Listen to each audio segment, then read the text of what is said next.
All right, you're asking for it, so here it is. Listen to this. I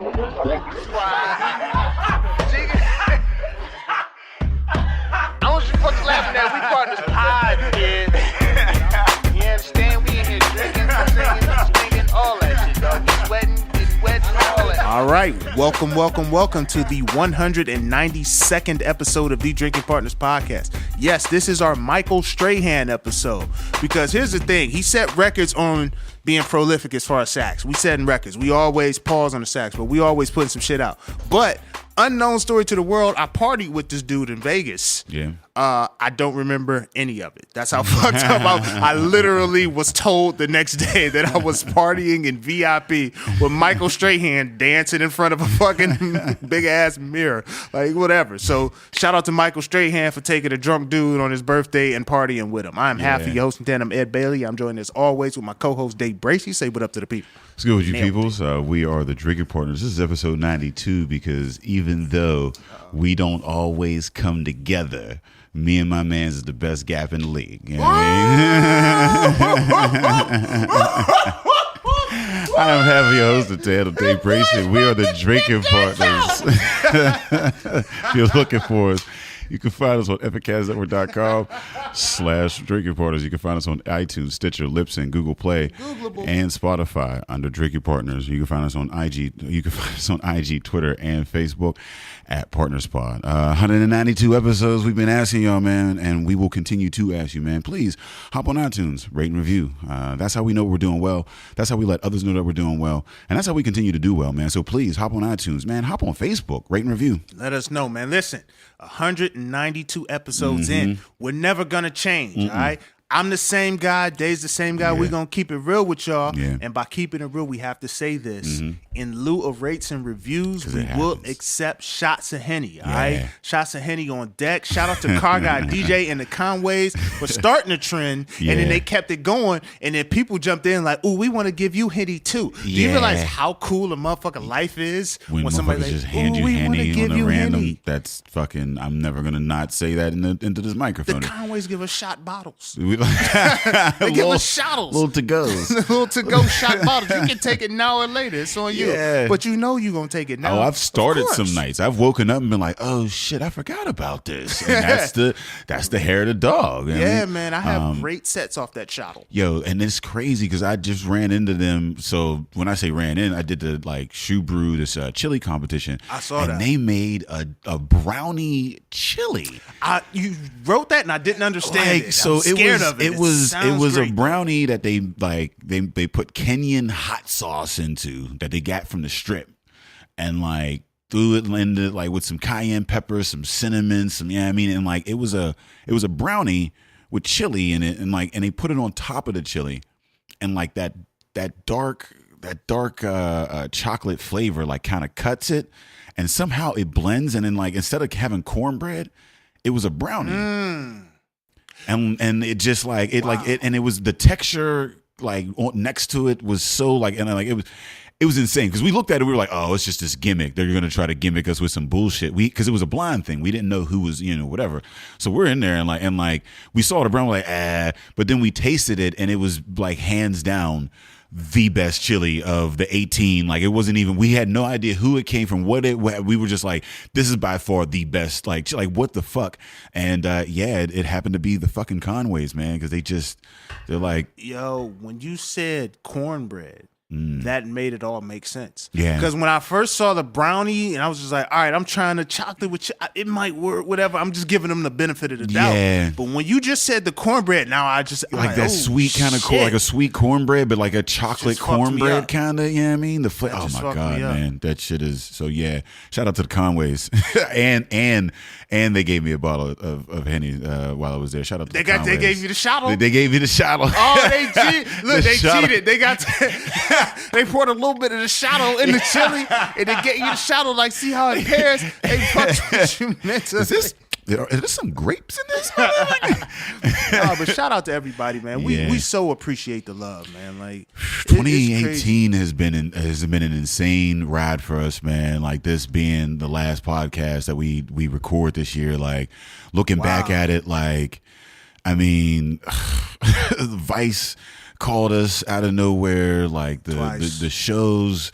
You know what I mean, selling out like the Smithsonian, like all like it's like been a year of growth. Fresh Fest and Fresh Fest. Like all of the people that we've come into contact with, all of the connections that we've made, like the pages and like Buzzy, you were like, what are you in Thrillist and Vice? Like, I mean, it's like the credits. It's like it was. I don't know. I'm sorry. I'm getting a little choked up. No, don't get choked up. A little choked up. But like, it's real. crazy because I mean, it's coming off of that year. Like, I mean, you went down.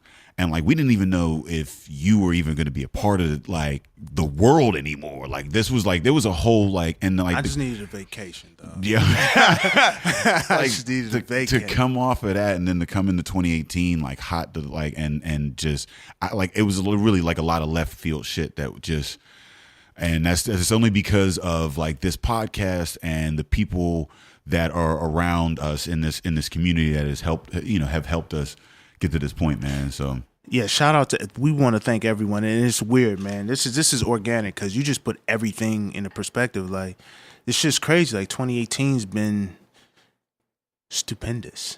But here's what's craziest about it. Now I'm looking like shit. I could be doing more. I could be doing so much more, and it's just through the love from everybody. Everybody giving us love, like the love we receive. You know what I mean? Like it's shit crazy, bro. We can do it. People keep saying like, "Oh, you guys are bigger than this. You should be doing this." And it's like, thanks for the compliment. Thank you. I'm just a guy who talks shit in a basement. I don't know. Like, I don't know. But like, I don't know.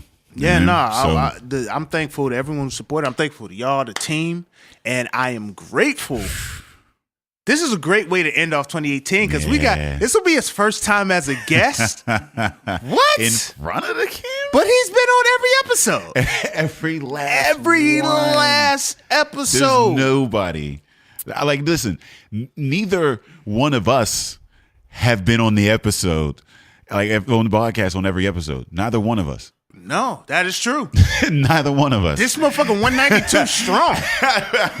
And then some. Oh wow. I mean, this is the man, the myth, the legend, the dude that make us sound and look as good as we are. Like this shit is dope. Dude, you are integral to the Drinking Partners. And there's not enough that we can say to really emote that, but you guys don't understand, man. Everything that's happened this year, everything, coming back to the love since the accident, all that shit. Like a lot of this is due to this man sitting on this couch, and this motherfucker never came on the podcast because he a sucker. Except for that one time he was like, "It's strokes."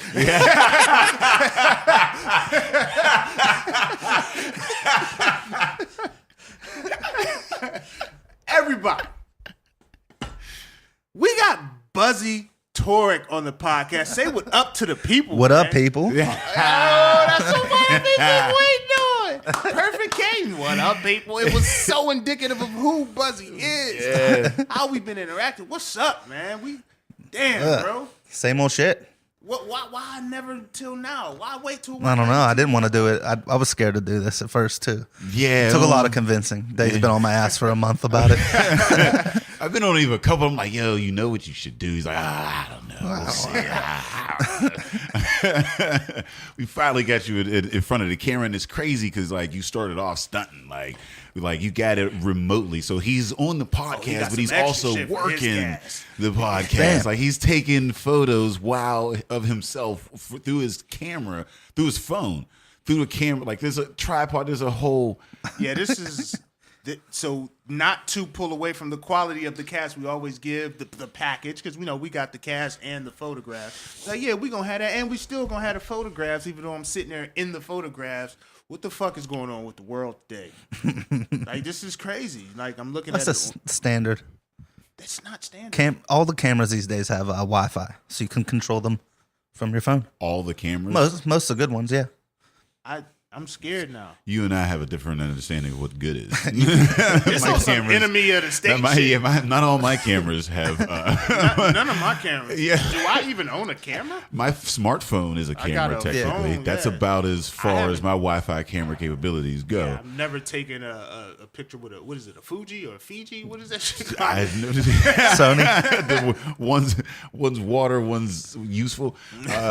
So tell us how one's useful. like tell us how like we got like how you and work hard and like this whole thing came to be, because like I mean from my understanding like you built this place with your bare hands like a bear. Both of them. So years and years ago, I'm in high school. I'm working in like recording. We had a kick-ass music technology kind of program.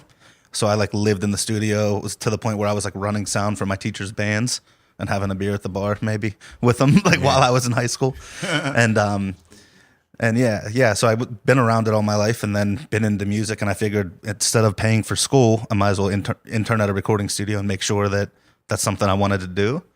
So I'm like 18 and I meet Josh, who owns this place or, brought this place up. And they had like a recording studio in like a 4-floor house. And that's where I got my wheels. They let me like take control of the sessions and stuff. That place closed. And then I was a carpenter for a couple of years. And then came back with Josh to look at buildings for a co-working space. You were a carpenter for a couple of years. I'm just a carpenter. Yeah, I got. Like I just dabbled in carpentry. Well, I did 4 years. It came up on Indeed. I applied. It was like, what do you mean? Where did you get carpentry from? I did 4 years with the Carpenters Training Center. I don't know, 4-year like program where you're an apprentice, and then I got my journeyman's card, which is like the maximum rate or whatever. And then I just quit doing that shit. I was working 12-hour days every day in West Virginia, like every 7 days a week. And then I would drive back to record a podcast with Nick at, what was it called? The Lava Lounge. Yeah. So I was I was working, so many hours a week, driving back. And at one point I just said, fuck this. It's not worth it. Because I was working 7 days a week, I had a decent amount in the bank account and focused on this. But yeah, the co-working space came up with Josh years later after the studio. And because it's not like a sick place to like record music, like podcasting was kind of natural. I was kind of doing it and just fell into that. So wait, what podcast were you doing with Nick? Because you're talking about prior to Drinking Partners, right? Yeah, it was called the After Mic, and it was like the shit shitty. when they would all sit in Lava Lounge. Yeah, it was ridiculous. It was a direct copy off Joe Rogan. They had one called what was it called? It was at the Ice House, but they had like a thing at the Ice House where all the comedians would just come on before their sets, and that's kind of we stole it from them from Death Squad.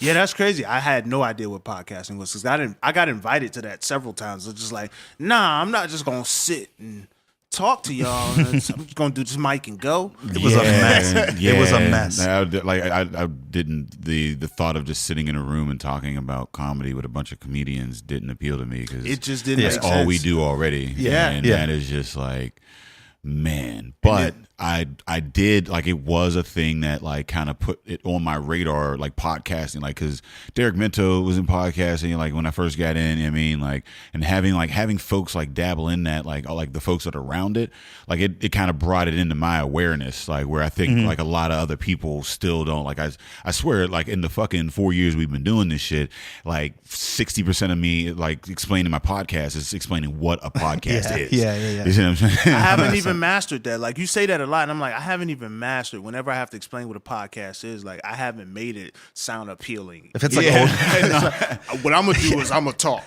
yeah.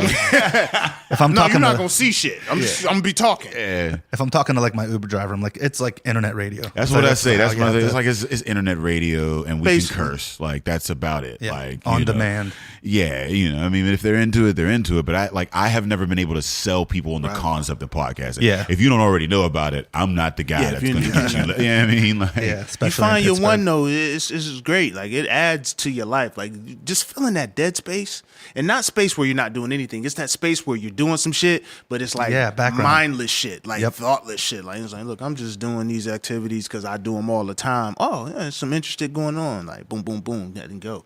So yeah, I missed that mic, and I'm mad now.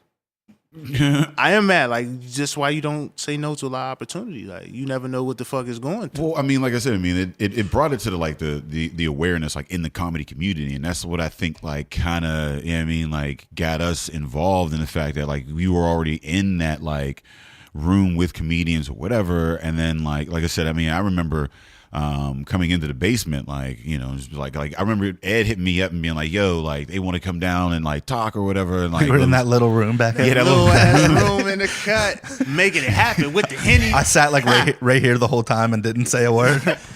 Hey, we ain't know you like that. it was the little, like, I mean, the room, the setup, and the whole nine or whatever. Yeah, that was insane. So, like, I mean, beginnings, man. Like, so how did you get into craft beer? Because again, a large part of this podcast and our education even is a lot of your understanding. It's strokes. Yeah, It's drugs.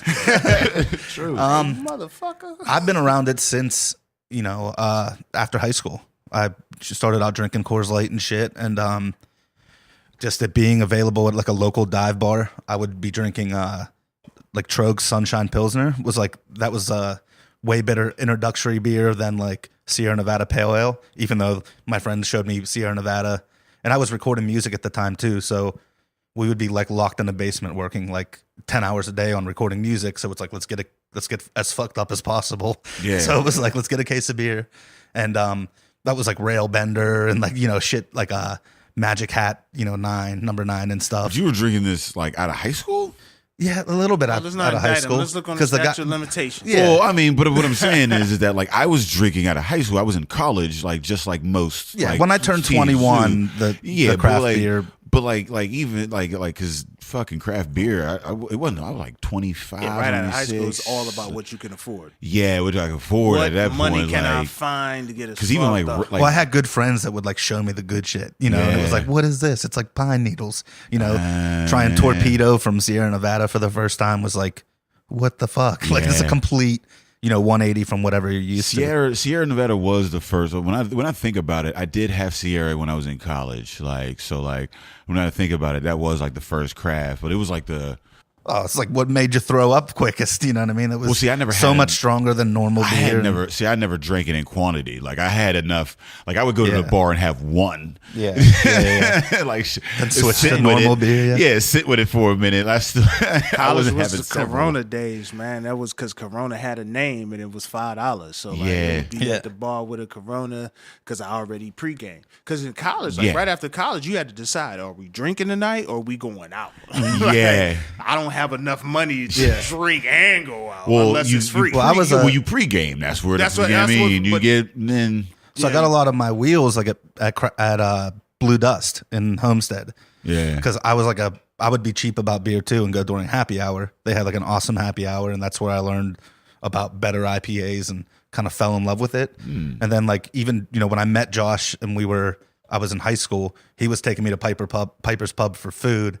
So it's kind of around, and then I've been going there ever since. So as soon as I turn 21, every once in a while, I'd go to Piper's and find a great beer. And Hart would always, teach me things, and just learning. Then I started to pick out things I really liked. At first, it was Hefeweizens. Now I don't drink them beer. ever. Apprenticeship. Doesn't Yeah. everybody like start with the Hefeweizens, like the wheat, like just like I said, the like again, like the little blue moons and shit. Yep. Blue moon, orange in that bitch is fancy. That was the graduation from Corona. Yeah. To Blue Moon was like, There was That's one- real spill. I don't know about That's this real real shit. quick. Like, you got some limes over there. How about Ray these Don put me oranges? on that. Ray Don, shout out to him. Episode 4 was the original. I think it was episode 4. Like he put me on the Blue Moons. We worked at the same spot. We would go to Mad Mex in East Liberty. The one, Fucking drink Blue Moons. the spot was it Boomies over in on Camp, like over in Oakland. It was like Boomies or what was the one that's still down there?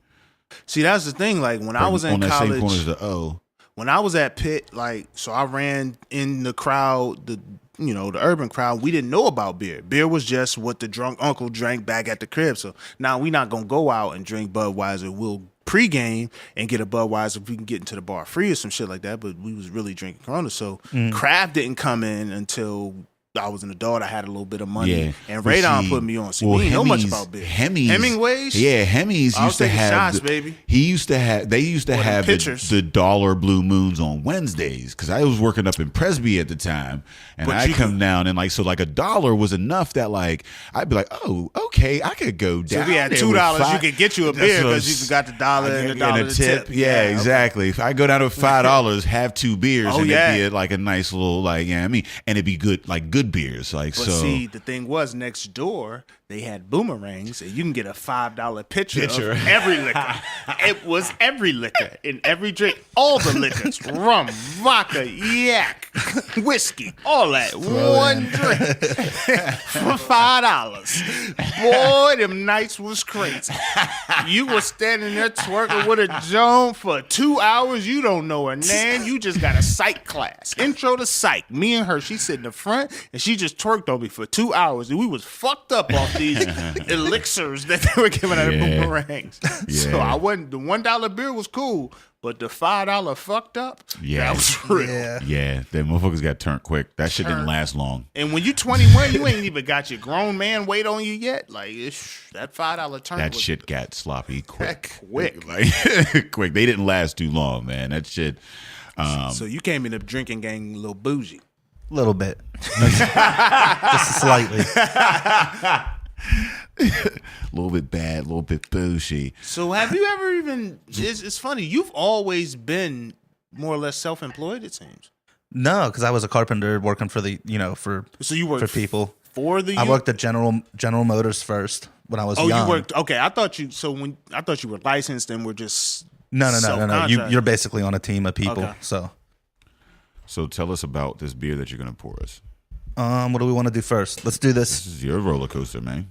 peanut butter stout, and then we'll wash that flavor out of our mouths with an IPA, and then we'll go to the big boy. All right. So what is Peanut this? butter stout. Peanut butter stout. Yeah, it's from Never- Dancing Gnome, God and it's dang. so thanks to the boys for hooking it up. Shout out to DG. Do they be out So- there? They check for the low pours. They Yeah, they they test weigh- you for the breath. I got it out of the dumpster. Oh, okay. I found it. Yeah, it was off the back of a truck. I actually like the head on that. Pause. So what is Looks crazy. like what is this though? So that big fudgy chocolatey stout they make, that Black Clouds, I think I've shared both Yeah. kinds with you. Yeah. That's like big and hard to make, and I guess Andrew, the owner, said that he wanted to make a regular stout that's not as strong, that doesn't take as long to make, and But do a it different tastes like flavor peanut every month. So peanut butter isn't like what they do. They'll That's- change it each time. Yeah, the wow. last one was chocolate, Wow, that is and I like this because it's not like peanut butter in your face. Look at the head of this though. The head is like, I like this shit just by looking at it. real I'm good scared. mouthfeel. yeah. Cause they wine tasted that shit. Like he didn't even take a full sweet wine tasted it, and he Coated just them out. and Dave's just you got okay. I don't know if you Because recorded. it's This. like He's just these looking these, at it. these stouts be like big. He's just You It's looking don't eight. at wanna- It's an 8 boy. That's an 8. You ever take a sip and just look at the shit? Take a swig and just looking at it like, wow. Because I mean, with Dancing Gnome, that's a Haze boy, and it's a Haze craze. So to get something like different is nice because it's like it's well executed. Like it's very good for like, because it's thinner. It's not like too heavy. It's still thick mouthfeel for an 8% stout, but it's like drinkable. Real drinkable. I like peanut butter. Mm. Like the aftertaste of peanut butter. But this doesn't taste like that weird Fake peanut big. butter. Yeah, it's like, not. Yeah, I like it. that It's not shit is big. what I'm saying. Yeah, like I don't like that shit. Like where it's like peanut butter. You can taste that it's a stout still, like at the beginning of the beer, and then yeah. the peanut butter just is in there. sneaks Like, in there. Yeah. Like, hey guys, how you doing? Hope you're enjoying your experience. I'm all right. This would go Peanut very butter. This goes so well with chocolate. I want like a Yeah, something. I have a chocolate in my house. I have one more can of this, so I'm gonna like try to mix the two. Oh, a A chocolate. little you got cuvee, they call it. It's mixing two beer. Look I at think your- that's what it's called. your So it'll go bougie ass cuvee. cuvee. Drink a cuvee. That's like the beer Douce. I got the cuvee. Is a black and tan a cuvee? Ooh, that might be. Well, they keep them separate in the glass, aren't they? Like you're supposed to keep them separated. With the black and tan? Yeah, that's why like half of it's half. I don't know. So a cuvee is only when it's mixed. That's a good. I have no clue. I've never even heard. I don't want to say yes on a drinking podcast. Yeah, no. Never heard the word before tonight. I think Me like neither, man. breweries will blend their beers and they call it a cuvee too. Yeah. Yeah, they'll blend a couple. Yeah, so I've already maxed out on this cast. I've learned something. I don't have nothing left. I'm just gonna sit and joke with you, Buzzy. You my man's dog. I can't believe 192. Like, what made you nervous about getting on? I just don't like being on podcasts. I like editing them. I'm like behind it. You don't like editing yourself? I wish I could edit myself. I say Yeah, I'm some gonna have to edit stupid myself shit. if I say something. I say some stupid. stupid shit on here. Yeah, no, I wish I could edit myself. I wish I had the ability to like listen to myself for more than like 13 seconds. Yeah, Like, yeah. so like that. So this might be like a challenge for you. This might be the most challenging podcast. Most you edit, challenging edit. because you have to listen to yourself We'll keep it short then. this whole this whole time. That's gonna be crazy, man. I'm excited to listen to this. So just so I can hear it. Yeah, no, I wish this was episode 1 of 1 and not 2 of 2. I went hard on episode 1. I'm like, shit, I didn't have enough left. No, I'm digging this fucking dancing gnome right This here. dancing gnome is This is a nice departure from what I'm used to getting, and I mean it's balanced. Fudge Boy. I'm excited about this. I've never had anything from them. Tyrania? Tyrania? Is that Russian? No, it's from Wisconsin. Wisconsin. I don't know where that. Oh, Wisconsin. I didn't Yeah. know what he said. I thought he said Wisconsin. I'm like, I Wisconsin. don't know what the fuck that is. So, how do you? I mean, you're obviously a beer enthusiast. What's your beer shopping experience like? Are you going to flagships? Are you like, I'm gonna get something and then grab something exclusive? How do you? Yeah, How how does do you Buzzy get go in into a beer distributor and be like, what am I going home with? Yeah. I shop way more at the breweries than the beer distributor. So I just try to get it direct from the source. But if I go in the beer distributor, I usually try to balance price per beer. So something like Rheingeist, I'll grab something from Stone, this normal, cheap, not crazy expensive. They have like the hazy stuff at the distributors, but it's like $7 a can for the good stuff. Yeah. And I'd rather just go to the brewery, not pay that markup, and get the good stuff, Yeah, right from the fresh. source. Yeah. Right on tip. Right Straight there. off the boat. I get it straight off the boat. And it's so easy. Like Been stepped on. I get to a brewery mostly like once a week, and I still, pick up beer from a bunch of different places and You keep the fridges stocked for sure.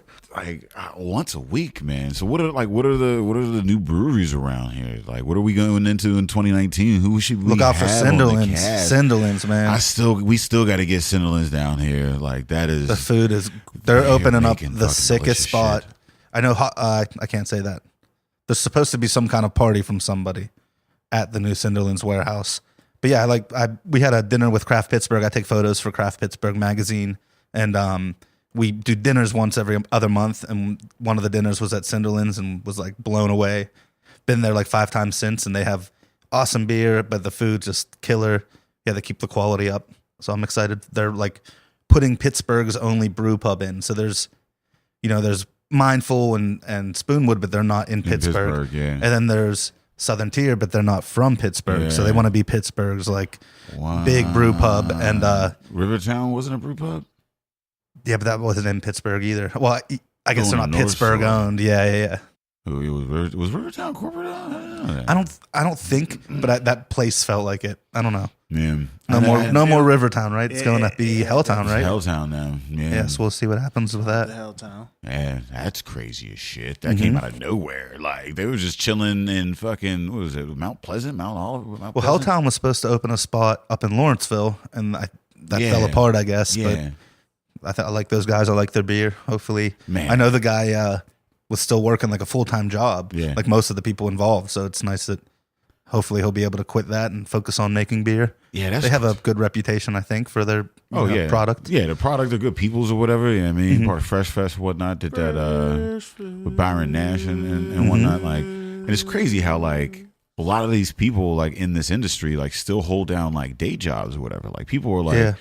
I mean, like people know them throughout the region, and like they're in their fridges and shit like that. And like these dudes like have day gigs. Like such a crazy story. Like, I mean, so like, I don't know. I guess I don't know. What are some of your I don't know. Like, I mean, you've spent like all these years in this industry, like through like, I mean, like you've been like comedy shows and fucking like all the arts and entertainments, all the like the breweries and some other, like, I guess like what was one of like your biggest like events, like moments in your career, like in the last like 5 years, man? Because you've seen it through so many different lenses, like audio, visual, like moving, I like still, like.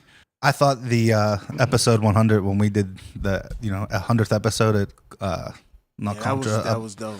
Playwrights. There's like never been a better vibe in a room. It was like magic that whole night. Everyone was just on cloud nine, and it was like we sold out for a podcast. Like it wasn't like a comedy show. It was a podcast, and we sold it out. Yeah, so that was like, this can happen. You know what I mean? And then like with Vice, there was a comedy show and podcast, but that was completely full out. That wasn't like a highlight gig, but it was still awesome. Tons of people.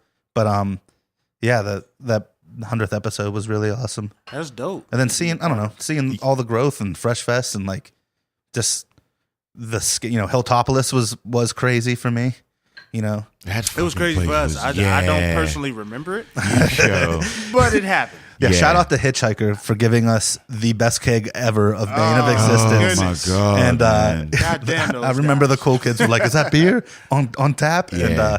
And bright neon yellow, like delicious IPA. We all had so much of it. For me, like one of my highlights. Like, I mean, like Hilltopolis was by far, like, I was just, because I was like, with the cool kids. I was a fanboy, and like just all like the size of it and the whole thing. Just seeing it, how like being in the crowd during it, it sounded so good. It was like the happiest moment is how good it sounded for anyone there. That backdrop, like with the city in the background or whatever. Crazy lights. I would say for me, the reason that stands out, we've been, at these larger events or whatever doing our podcast, but that was the first time I felt like, all right, look, what I'm doing is putting Ed and Day on display. Like, we were just on stage on display with the backdrop, just talking to motherfuckers at a concert, just ripping on people. Swearing. Just talking with the saying motherfucker in front of a bunch of kids. And fuck the kids while you out. If the street lights is on, go home.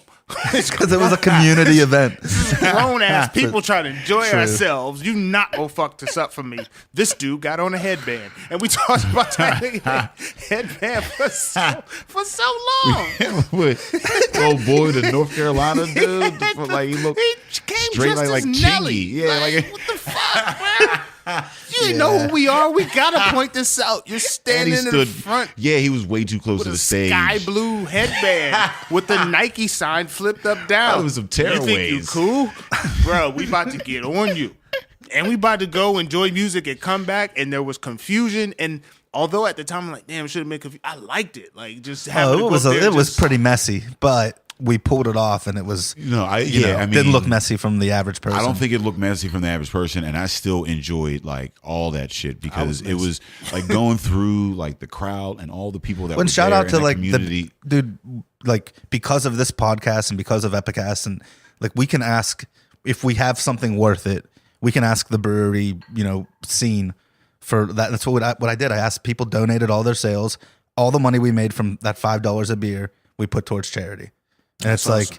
Like, people gave us the kegs for free, and then we had a bunch of leftover meat, which was consumed at the after hours, at the studio and stuff. So, but yeah, and that happens again and again. We throw a cool event, and people show up and support. How do you stay ahead of because you're involved with a lot of events, a lot of cool events. Like, I feel like being around you, I'm around a lot of dope shit. You hang with a lot of dope people who have dope product, not just atmosphere. But if you can mix product with atmosphere, especially if that product I've been lucky and blessed to be able to do that. I like craft beer. I like podcast. And it's like I'm surrounded in it. Yeah, but you're not gonna convince me that it's just luck. Yeah, I mean, it's something to be said about who you are. I've definitely put my nose where I wanted it. You know what I mean? And kind of stuck my head in and stayed there a little bit. But me working and taking photos for Craft Pittsburgh was just being at Piper's at the right place, the right time, and bullshitting with the owner of the magazine. And that's just an example of mean, I'm not looking for jobs. I'm in that, so it makes sense, and people see that. Yeah. Like you're good at what you do, and this is the scene that you're in, so it just keeps like perpetuating in that regard. You know what I mean? Because like and you are good at what you do, and like you put a lot of hours into that. You know what I mean, like you can tell, like even the progression. Like, well, dude, when we started this podcast, I didn't know how to take a photo. If you look at like my old Instagram shit, like I didn't know what I was doing. I didn't know the roles or anything, and now it's like I've been doing it a lot more, but I still don't know. I'm way more versed in audio, but it's like, you know cameras, you know how to. Now I do. I didn't really when I started. I took a 1 semester college class on it, but I didn't know the general roles. I had to relearn them from ground up. From when we started. You learned all that, like not the audio stuff. I knew the audio stuff. I knew the basic. The camera, I mean, like getting like focus in the shot and how to because like the cameras that you use aren't like that. Like I could if I picked up that camera right now that you're now remotely controlling from your phone, you could put it in auto, and that's what I would just shoot in. Yeah, before I learned. Because I'm not gonna like set any of that shit up. I'm gonna just point and click, and but even then, it's not even the equipment, but it's the eye. Like even if I have a great like camera, I'm not gonna take it in the same moment or the same angle or like any of that shit that you would. Like my Instagram shit is just you, and then a couple of selfies from an angle that happened to work. And that's about it. Couple selfies. You take a lot of fucking selfies, nigga. You ain't gonna couple selfies. My ass. A few selfies. I mean, that's about it. Like I can't like when I try to take like beer photos, it looks like a straight up and down glass with beer in it, and you're like, oh, I could tell he's taking a picture of beer. It doesn't look cool. It doesn't look delicious and like tempting. It doesn't like show off in it. It's just beer. How do you live through the lens of that eye? Like how do you see things? How does it feel to live and see things that you be like, oh, if I do this here from this angle, then it could be a timeless moment captured. Like, you know what I mean? Like I can't see shit like that. You can't, because I'm like aware of it. I never used to like be aware of that, but now it's like, oh, I know how to manipulate this scene to look, even if it's not perfect outside and the moon looks crazy. I know enough to where I can steer it in the direction that I want the final product to be. And I know where to set the camera up to do that. But just because I take photos now, it's like I see, oh shit, that would be awesome to take a photo of. You know what I mean? It just clicks, and sometimes you have to plan for stuff, but a lot of it's luck and having your camera on you. Like I took photos of the city. When you stay ready. Yeah. Keep it on tuck. Yeah, which is annoying. I hate carrying around a big clunky camera with me, but that's what it pays off sometimes. That's why you're always in a hoodie and like you're comfortable. Like camera dudes are always comfortable because they got extra like shit. They gotta get it at angles. Cargo shorts. They might have to lay under the fucking car. You gotta lay back. Like that shit's dope. What was one of the most difficult things you've had to like shoot? Like one of the most like Gaucho downstairs for Craft Pittsburgh. It was like. Damn. It's super dimly lit. It's I know that. I know because I had to edit. I know. As soon as he heard the word difficult, yep, that shit came up right away. So it was downstairs. They call it the bodega, and it's like below the building. And there's like old horse stalls, which are like they have like this tables and are in them, but it's like this long room, like the one we're in, with big picnic tables.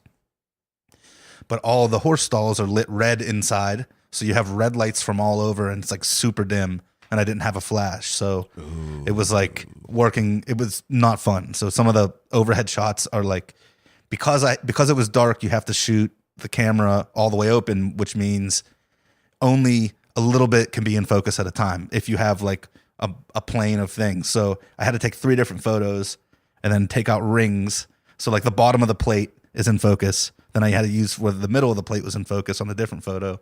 And then the top of the plate was in focus on a third photo, and you had to cut. It took like 3 hours, 4 hours, to make a. What? Yeah. God damn. For a single photo. I don't know what a plate is in this context. A food, like what plate I'm of food. thinking, like I'm thinking. So I'm thinking in Instagram. So when I go to Radial, and I so look, if I was taking a picture of the top of this bottle, only the bottle would be in focus. This wouldn't be. Right. And but you got to take it from multiple if you had a lot of light, angles you can get all that in you focus. are expanding not with your finger, but like through photograph. Yeah, 3 different photographs. Like the focus, so you focus on this point, then you focus on this point, Yep. and then you focus on this point, Yep. so that like it's clear. And then Each he merges one, the and three. then you merge the three Yeah, it's a based pain on in 3 the different ass. focal points. Because I didn't have it on a Which is what I tripod. can just So do with a finger on this. Yeah, Yeah.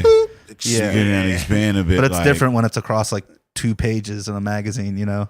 Oh, because this is shit. print quality. Yeah. And that's So it what's took you 3 hours for the crazy. one photo. Oh yeah. Oh, easily. Yeah. Damn. Yeah, because you ain't just doing it. And on I'm not like an expert in Photoshop. I'm learning how to do it as I'm doing it. You know, that's why it was a pain in the dick.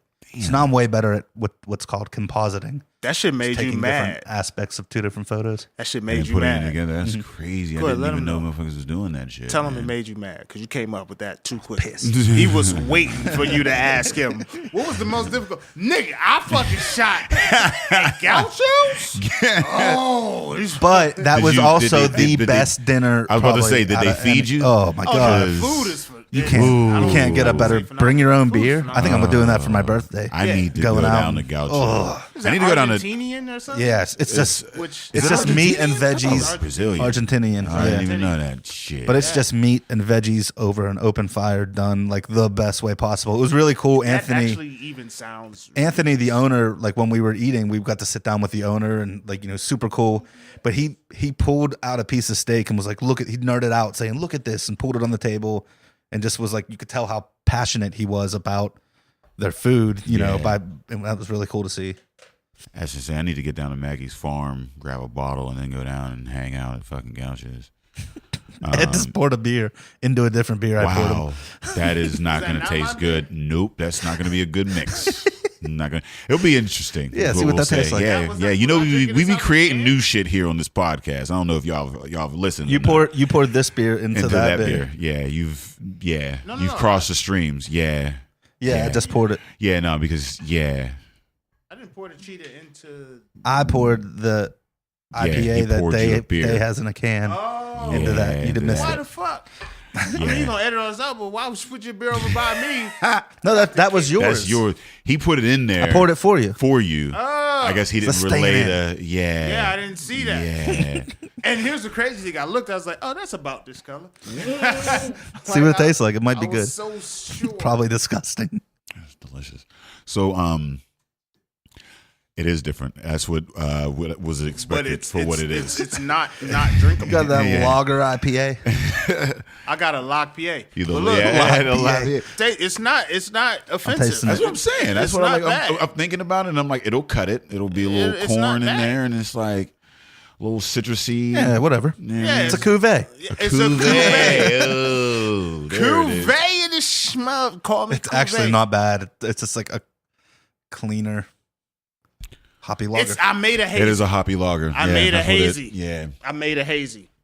I made a hazy lager, and hazy it's lager. called Cuvée, which is a pimp name.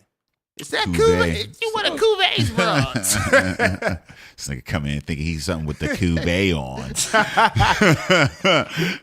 Oh, he big timing with his cuvee and shit. They about to release them Cuvées on Saturday. Everybody outside of Sneakerville, they releasing them Cuvées. We got the cuvee 11s. Let's see. Think he's somebody.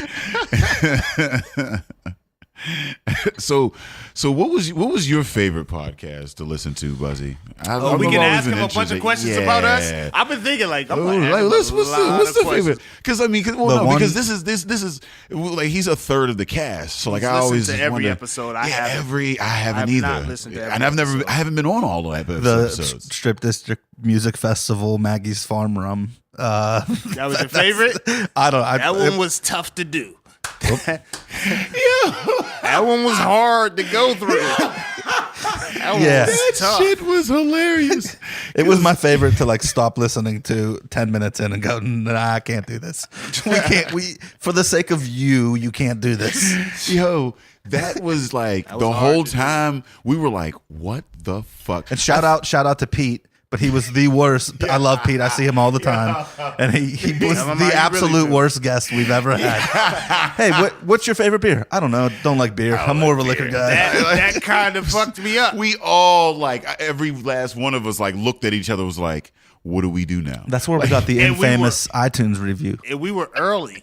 It was earlier that shit too, so we weren't even as big into the beer either. So we don't have another question. Yeah. My second question was gonna be a derivative of your answer to my first question, and that's how I was gonna stack the cash. Yeah. We're done here. Yeah. Well, thank you all for showing up. As this room is long as fuck, people are gonna be standing 70 feet away from us, but judging us. There's gonna be someone here no one can hear. who vacates and comes back. Yeah, nobody can hear. I dug the Fetterman podcast and the one with Sarah, and even though, hold on real quick, whoever that dude is that did the Sarah Annamarato that reported it to the news, bruh. I'm sure he's listening now because he's pathetic, but I made his his picture my Facebook photo for a little bit, that's in case you were wondering. Yeah. And his picture's outdated, and he's about 40 years older from his photo now. That was some wild shit, man. Like, cause like we didn't say anything really publicly because like we just were like, yo, if we add fuel to the fire, like it just more people talking about it, it just means that it's gonna be longer, and you don't know how people are gonna go with that. So it was like instead of adding to it, but that was some wild shit. Bullshit. Like, Sarah was like texting me like, yo, just so you know, like da da da da da. Then I had mad people hit me up like, oh, you weren't like drinking part. She handled it very well. Yeah, like and that's what I respected hella about her, because in her rebuttal she was like, look, racism is a thing. There's a thing that we need to talk about. Like, yeah, I mean, and it was I was proud of her rebuttal, but then I was also like disappointed in like the way the media like just took that little soundbite and was like, oh, she called folks racist, da da da da, and you didn't contact no context. No one never got any never reported on any context. Ran the photo. They didn't even mention the podcast, so it's not like you could have got the negative plays. Straight like, I mean, ran with this like, I mean, this story or whatever, and like I was like. Well, the media is no longer we the people. Like, it ain't that. The media is just big business. Like, they just like, yo, this is some shit that's gonna get some shit going, and we can be the impetus of that. And we ain't gonna give the source. We're not gonna give the source credit. You don't know where we got this from. It's just here. It's out here. This happened. Run with it. Here's what's crazy though, is that somewhere in this 4 years we've become the media. Mm-hmm. So I think that, like, yeah, I mean, while we're talking about what people do in the media and this, that, and the other, I think that this is a good, especially with this being the first time we've had you on here, the third. Yeah, we the people. Like, I mean, it is a thing to say, like, hey, look, like, I mean, we aren't going to, like, fall into that, like, let's just chase the story, some sensationalization type, like, whatever the fuck. Like, no, talk about real issues that affect people and don't dance around bullshit and talk to the people that's affecting your life. Like, talk to the people that can, affect policy, that's give you a good time, that give you good product. Like, let's talk to these people. You see, three of three candidates went in after the DP bump, so little influence, and they've been asking. I saw the incline. They've been asking, like, what are they going to do with the mansion? I mean, I'm saying, Fetty, put a room in there for us to podcast. We get podcasts from the source, right from the epicenter. We'll rent like a bus. We'll take a bunch of people out there. Yeah. Pack out. I'll go a day early. We can decorate. Trogs is out about that around that way. Yeah. I mean, packing with Trogs or whatever, come through, shout out to Trogs. Yeah. I got that winter anthology, I think, is their pack at the crib. Yep. Yeah. It's getting ugly for me. So what we got here? Because I got to break the seal. Is called Double Down and Even Dirtier. It's a barrel-aged chocolate vanilla double stout. And it's not that great. Shit. Double stout brewed with cocoa nibs, aged in bourbon barrels with cocoa nibs and vanilla beans. Where'd you get this shit from? Tavour. I fucked it up. Oh, is that the which is like the online? No, it's like an online thing. Oh, is that beer exchange? It's they put out like a beer or two per day, and you can choose to buy it. How do you do that shit legally? Without they ship it to a private courier it's like a private company that you're allowed to ship it. It's just you're not allowed to ship it through U.S. Postal Service.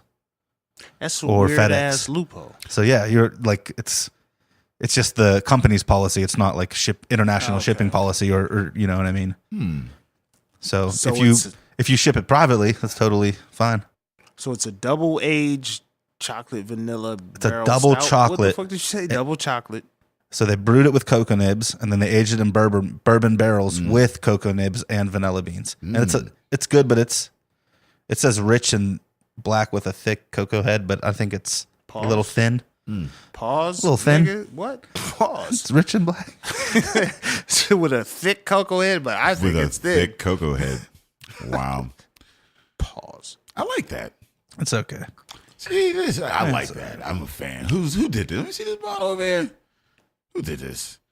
Tyrone? Yo, Tyrone. You fucking Tyrone. killed that shit. Why is it not just Tyrone? How did he spell that?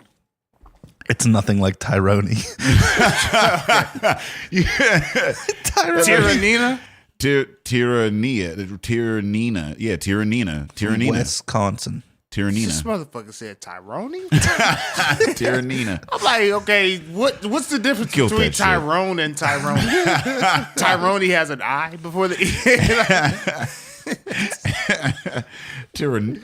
It's probably Tyrannina. Tyrannina. I would imagine with a Y. Yeah. It doesn't matter. Tyrannina. I don't know. Tyrania. Never heard of him. It's a slim, quick, agile dinosaur. Tyrannina.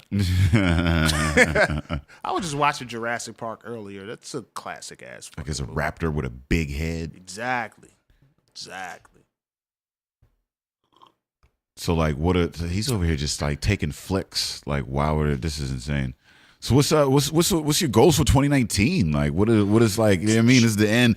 You know, we 4 years into this, going 5. Like, I mean, you've got your hands in so many things. It's like when you shoot things, you're not just shooting, you know, like comedy or podcasts or beer. Like there's music events, all types of shit like that, like all over. Like I mean, landscape stuff. Like I mean, magazines. There's like food. Like there's so many different things that you shoot like on a regular basis. Like on top of the engineering, like you got your hands in so many different like pies. Like so, what is 2019 for you? What do you want to like? How do you, as an artist, you want to like? I guess like how do you set goals when you have so many pies? To be honest, it's almost like finding the better pies and sticking with that stuff. So like I have a podcast client that's like a doctor and working with that, doing more, you know, high end, bigger projects that pay better and focusing on that is like what I know I need to do. So I guess over the last like year,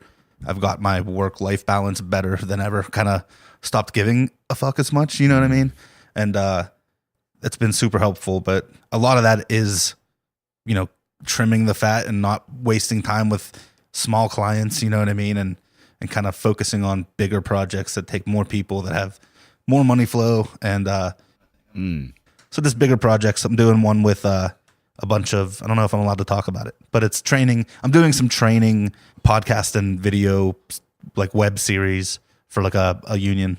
Like a local union, yeah. You need a little corporate, like more corporate gigs. That's what I meant to say 10 minutes ago.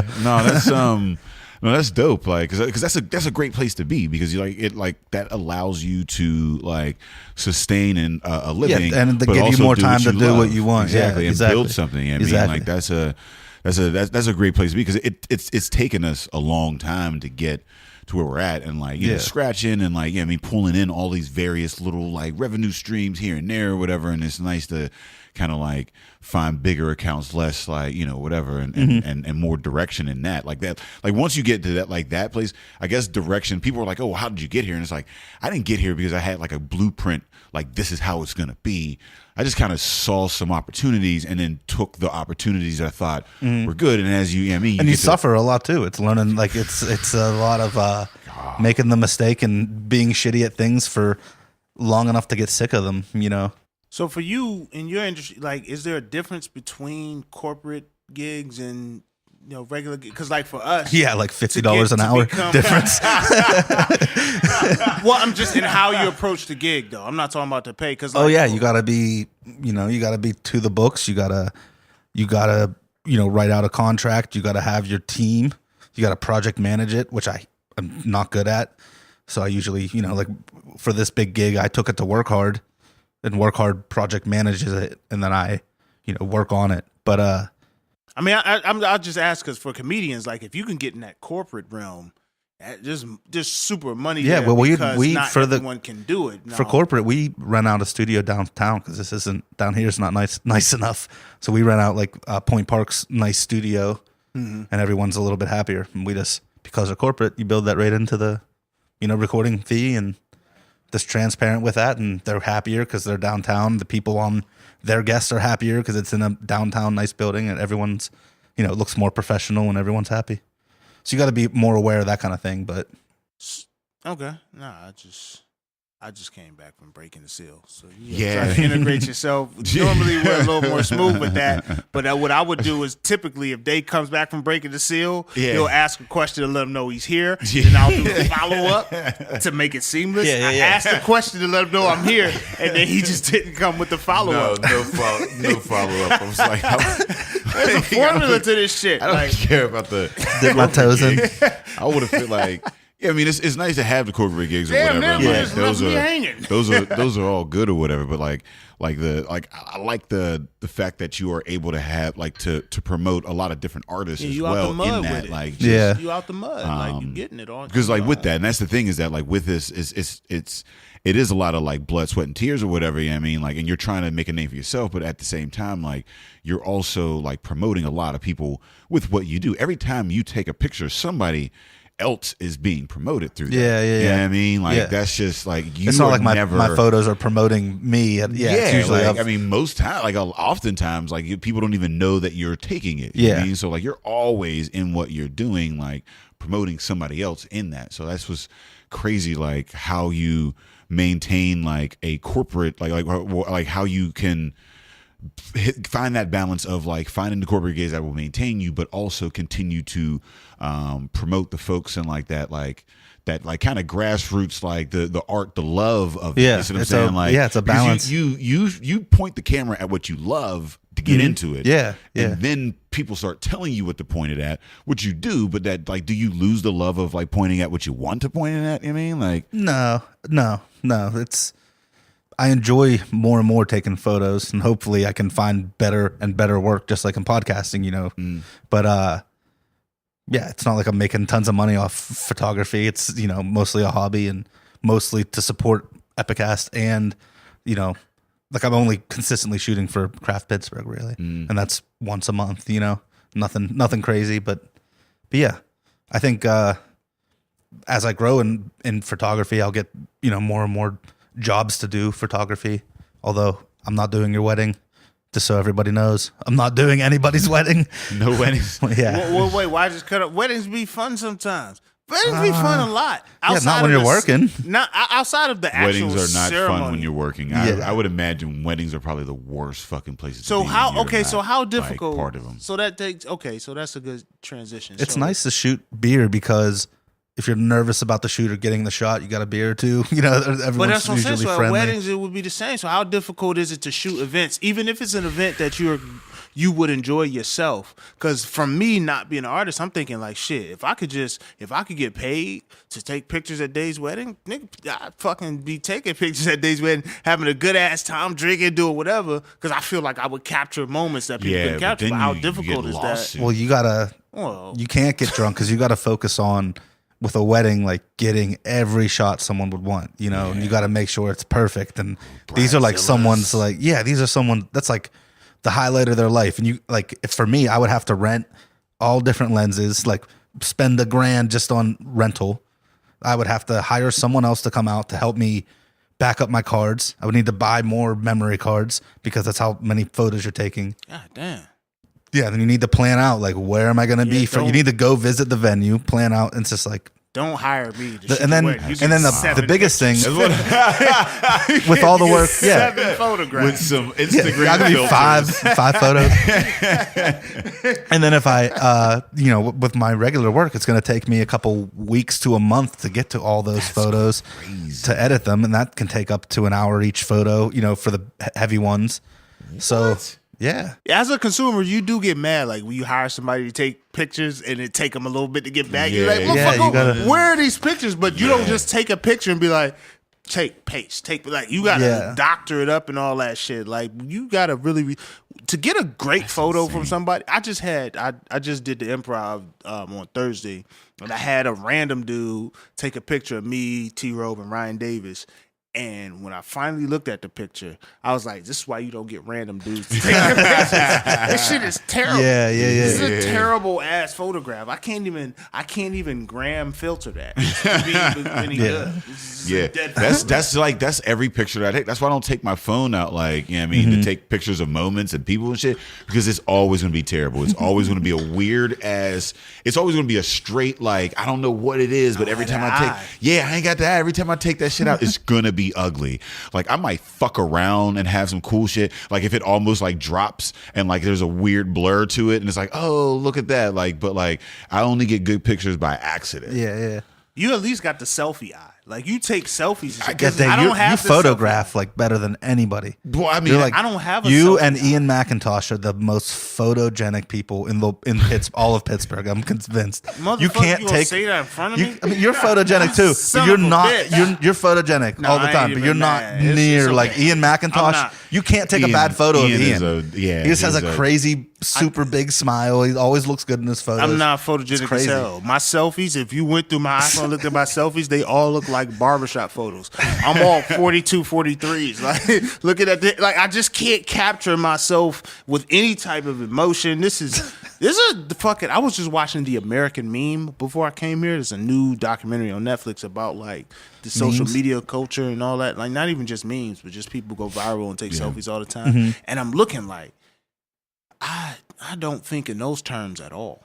Like I don't think about taking a picture and how it will affect the people who would see it. It's just I take a picture of shit that I like.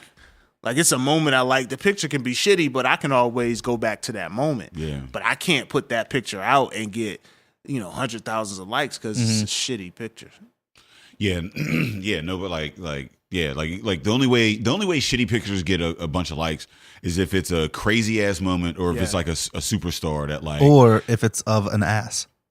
Or boobs. Ass is always yeah. So is there a bad nude? Like if you were like a photographer, are there like ways that you would like would you give tips to like women on various like do crunches? Yeah, I mean like nudes and shit. Like is there like a two more is that a market where like, I mean, like because most nudes and selfie nudes and shit like that. So like how like a picture of this table, if I took a picture of this table, it would look like a bunch of empty beer bottles. If you took a picture of this table, it would look like a good time that had been had. You see what I'm saying? And like that's the difference between the pictures or whatever. So is there a nude where it's like, oh, this chick is cool, but it'd be like, oh shit, this chick is like somebody I want to like subscribe to her premium Snapchat. Gotta get them angles. Like would you someone else stepping like Fable? Like is there a market for like premium Snapchat photographers? What's the nice for what pose? Give selfie photography classes. Yeah, I mean, like, is there a market for like, yo, I'm a, men can sell nudes too. I don't know, but again, ladies that want to sell nudes, and they're like, yo, if I got a good photographer, they might bump up my like nude game and like tasteful my nude. Yeah. What's the most tasteful? It's nude not even post? tasteful. We don't. No, we can go into categories. You could do tasteful. You can do most appealing. You should hire. I say you should hire a professional to take your nudes. You're a professional. That's what I mean. You should hire a professional. Do you think that if you were to invest in the nude industry, if you were to invest in a good photographer, he would bump your nude game up in order to justify the cost? Yeah, if you're selling your premium Snapchat, premium that's like, Snapchat. You gotta get better quality photos. Oh, you gotta look at if you look at like who's popular on Instagram and doing that, like they're really good at taking their selfies. They're like they have a consistent color scheme to their Instagram. Somebody. So these are photographers that happen to look good. Not even even like this, pretty girls that got good at taking selfies. You know what I mean?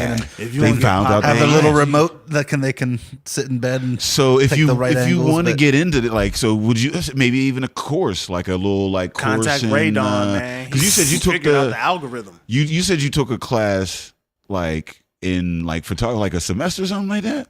In CCAC, just basics. CCAC, Yeah, like just basics black and or white. whatever. Yeah. So maybe if you're out there, you're trying to get your premium snap up, whatever, you know what I mean? Like, get it, like, invest in your career in whatever way that you can. You see what I'm saying? Like, whatever money that you have laying around. If you want to get to that next level. Because that's the thing, here's the thing about the podcast, right? Like, we're not just a bunch of dudes sitting in the basement. What everybody says is the audio quality of that is fucking phenomenal. It's a full package with every episode. Yeah. It's 192 episodes of released package. Yeah.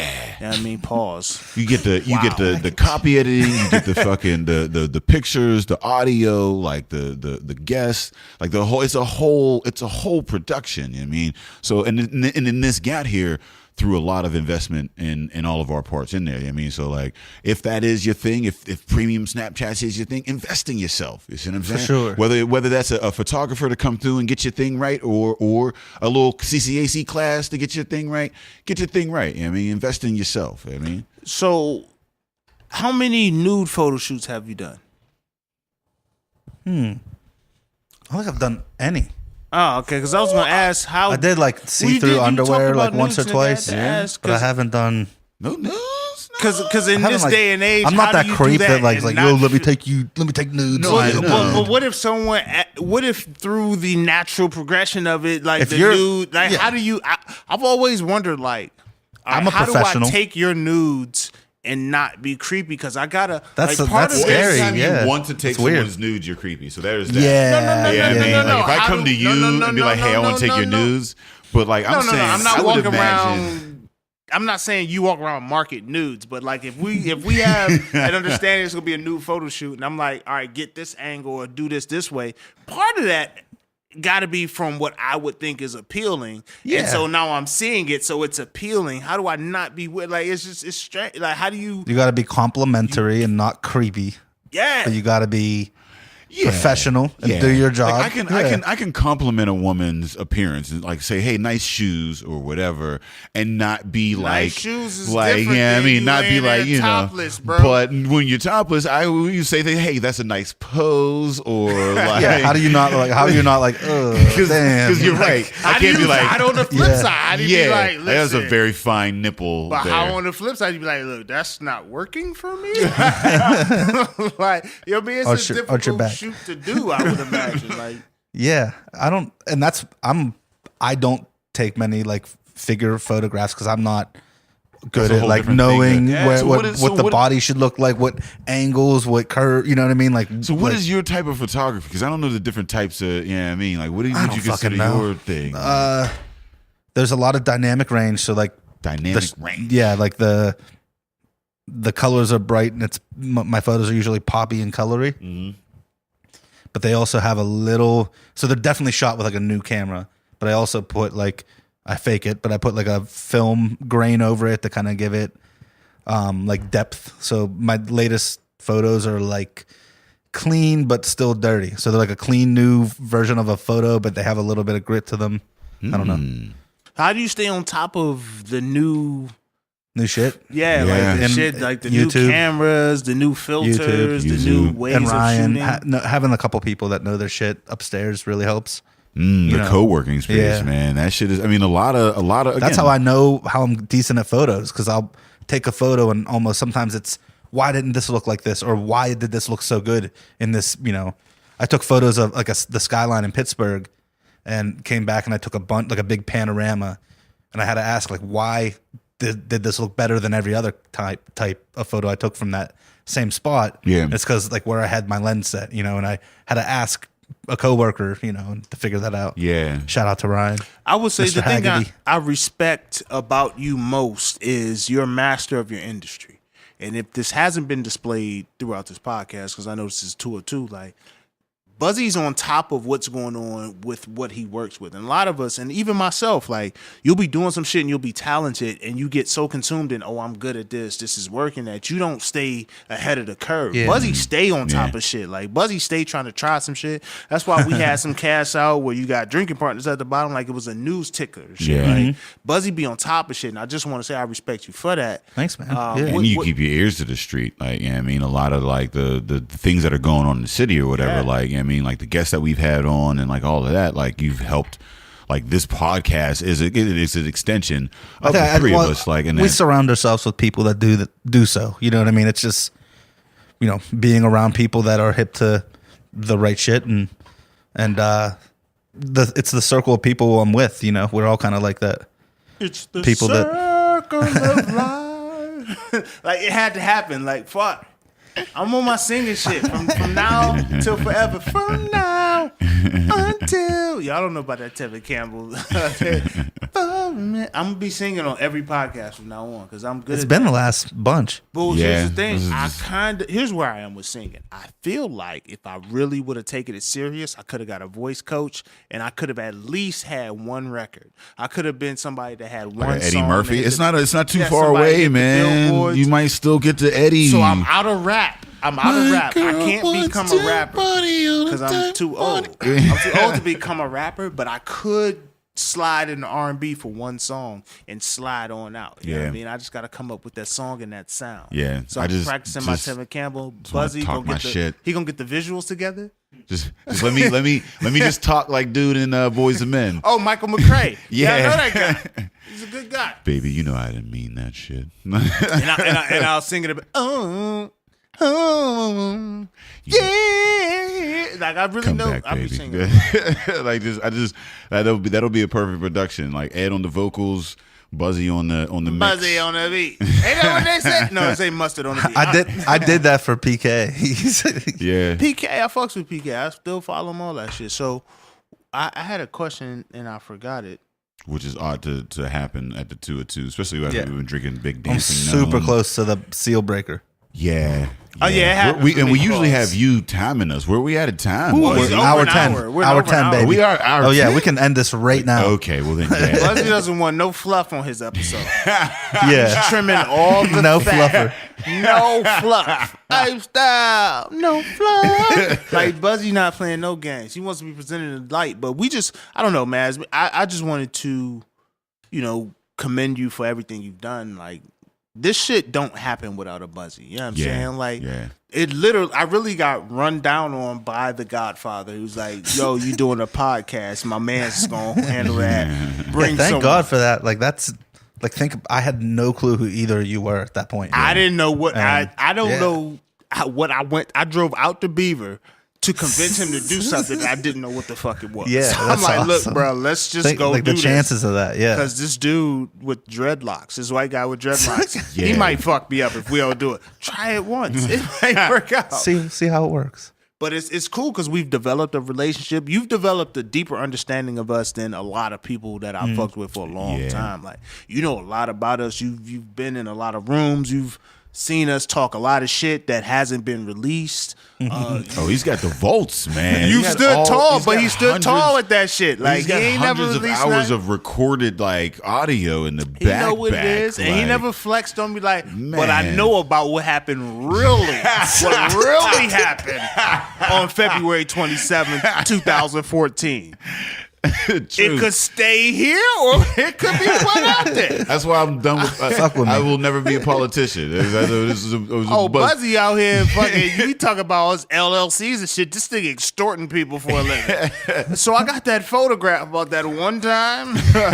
Yeah, I got that. So 120K, this could go away. But like, yo, it's been insane. Like all the ups and downs, and like, I mean, just like every like.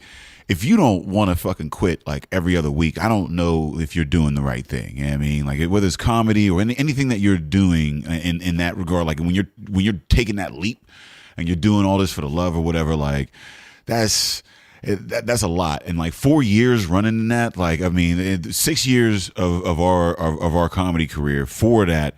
Like, I mean, this has been the strongest team in 3 years. Like that 4 years, the three of us. We like the LeBron to D Wade when D Wade walked running past the oop he did. The shit, that shit was just like the 2-year anniversary. That's who we are, man. Like, like this has been the longest running like relationship, and like, I mean, there's that mutual respect throughout it or whatnot. And like, it's crazy that it took this long to get you on. Buzzy a hoe ass nigga. Like, he don't want to come on the cash. He acted too good to come on the cast and chop it with us. Like, but y'all don't even through this cast, you haven't really understood the full depth of his personality, how he comes in, the timing of, you know what I'm saying, his funnies and shit like that. Like, I fucks with Buzzy heavy. And, like, Buzzy be knowing his shit. Funnies. His funnies. You know what I mean? Like, His funnies. He be knowing his shit, though. That's what's crazy about Buzzy. Like, Buzzy just randomly, like, will drop some knowledge, but he got the backup knowledge to the knowledge. Yeah. And he'll say some shit, and you be like, man, that ain't, nah, because here's what happened. So this group was founded in 1974. What happened was the owner knew so-and-so. He'd be like, God damn, this motherfucker really and like knows. that's it. Like, and Buzzy has a very nice work-life balance where like he's living life and you don't realize he's working. I'm living. Yeah, His I mean, work like, is and life. it's like it's crazy because like he'll be at an event having the fucking time of his life, and then at the Living end of the it, best life. it's like, wait, how the fuck did you even do Like, no, I know all how of to- this? Buzzy Yeah, knows. when All of this, you did Well, all of this. How did you do? Like, That's a also the fucking people ninja. I surround myself with too. When we went to Trogs, all of us, when we went to Trogs, like Yeah, I didn't work that we, weekend at all. I really impressed the guy from Craft Pittsburgh, Rob, and he was blown away by me and my friends by how we could balance being fucked up and still getting our That shit was a done. very fucked up Yeah. trip. Oh, like, we that were- was so yeah. much. I was like, I couldn't imagine what I was just like, how did that even come out of that? How Given did what you it get was. those? I was too faded by this point. So before we go, we got to get the formula. What is the hours worked to photographs submitted ratio? Like, how many photographs do you have to have for an 8-hour session? Because I'm gonna keep it real. If the answer is like, for example, 40, you're not getting 41 photos from me. If I'm like at Craft Pittsburgh doing some shit, you're getting 40 photographs, and I'm fucked up for the rest of the time. That's good. It depends on the situation. If the light's good and the photos work, you could literally get most of your shots in like an hour. If not, if you're there for 8 hours, I don't know. That's such a hard question. Yeah, You gotta be responsible, and I rarely get like fucked up. 'Cause you got a heavy-ass gotta, tolerance. yeah. But you gotta not be too fucked up to do your job. And Yeah, I mean, we do the same thing. Like we get on stage and like, we're having a good time. Mm-hmm. We are like, but like we're not fucked up. Mm-hmm. You'll know when we're fucked up because you'll be walking out like, what the fuck just happened? what did they just say? Yeah, anytime, if we've been doing some shit and it go past 2 hours, then that lasts. Oh forever. yeah. Yeah, and see, we max out. You don't book us for more than 2.